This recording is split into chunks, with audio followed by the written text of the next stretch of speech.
All right, let's talk about Ramadan. We all know it's this incredible month of opportunity, but let's be real. Trying to balance our everyday lives with our spiritual goals can feel, well, impossible sometimes. So today, we're going to break down a really simple, effective method to help you make the most of this blessed time without all the stress.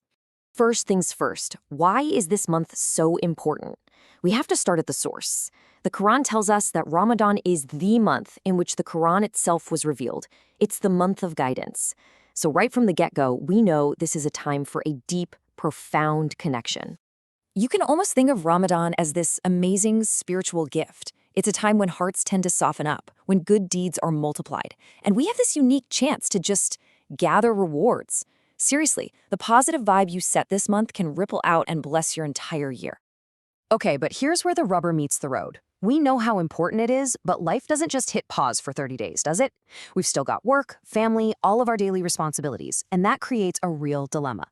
And be honest, have you ever felt this? You start the month with these huge spiritual goals, but then the reality of fitting in extra prayers, reading Quran, and just finding time to reflect, all on top of your normal, hectic schedule, it can feel completely overwhelming.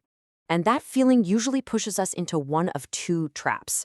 On one hand, some of us just throw our hands up and think it's too much, and we end up doing very little. On the other hand, some of us take it so seriously that it becomes this huge source of anxiety, which kind of defeats the whole purpose, right? So, what's the way out? What's the solution? Well, it's not about magically finding more hours in the day or turning your life upside down. The whole thing comes down to a really simple but powerful shift in your mindset. Here's the secret. You just have to approach Ramadan with a sense of ease. The goal isn't to see it as this heavy burden you have to lug around for 30 days. Instead, it's about weaving it into the life you already have, with just a few small, smart changes. All right, so that sounds good in theory, but what does it actually look like in practice? Let's walk through a typical day and see how this simple method actually works. We're going to break the day down into four key moments. We've got the morning start, a midday pocket of time, what I call the golden hour, and then the evening routine. It all kicks off before the sun even comes up with Suhoor. You know, the Prophet, peace be upon him, told us to have this pre-dawn meal because there's a real blessing in it. So this is your time to get some food in, get ready for the Fajr prayer, and maybe have a few quiet moments with the Quran. And here is the absolute game changer. After your morning prayer, you're just continue with your day. Seriously, if you need to go to work, you go to work. If you've got things to do at home, you do them. You don't have to stop your life. Now, the most powerful part of this entire method, the real core of it, comes down to one tiny habit. We're not talking hours here. We're talking about 15, maybe 20 minutes. That's it. Here's the magic. All you do is try to get to the mosque 15 or 20 minutes before the midday and afternoon prayers, Dhuhr and Asr. By doing just that, you automatically create a solid chunk of time for worship. Across the day, that adds up to nearly an hour of time for Quran or remembrance, and you didn't have to schedule a single thing. So as the day starts to wind down, we hit another one of those special moments. It's what many people call the golden hour, those precious few minutes right before you break your fast at Iftar. This is an incredibly powerful time for personal prayer, or dua. And there's an amazing promise tied to this moment. A hadith tells us that the prayer of a fasting person, right at the time they break their fast, is not rejected. I mean, just think about that. This is your time to pour your heart out, to ask for everything you need for yourself, your family, for the whole year. And then, after Iftar, the day of worship comes to a close with the evening routine. You have the Isha prayer, and then the special Taraweeh prayers of Ramadan. And just like that, the daily cycle is complete.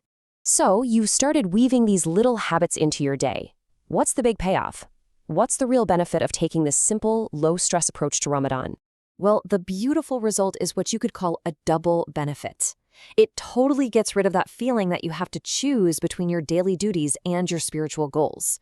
Instead, you get to have both, working together in harmony. Let me break that down. Your important work gets done, your family gets your time, all your necessary tasks are being handled. But at the same time, your worship is also getting done, seamlessly, without you having to block out these huge, stressful chunks of time. You can even do your adhkar, your remembrance of God, on your commute.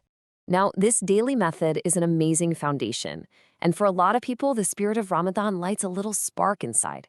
It makes you want to go deeper, to learn more about your faith beyond just the daily rituals. So, if you're feeling that inspiration, if you want to take that next step and really strengthen your connection, you're probably asking, okay, so what's next? How do I do that in this busy world? And the great news is technology has made this easier than ever before. There are so many incredible online platforms out there. You can find one-on-one personalized classes that fit your schedule. You can learn from qualified scholars all over the world, or take self-paced courses on everything from the Quran to Islamic law. So, as we wrap this up, I want to leave you with one final thought. Ramadan isn't just a month to survive. It's a 30-day training program for the rest of your life. It's about building habits that stick. So the real question is, what's that one small habit you start this month that could actually change your entire year?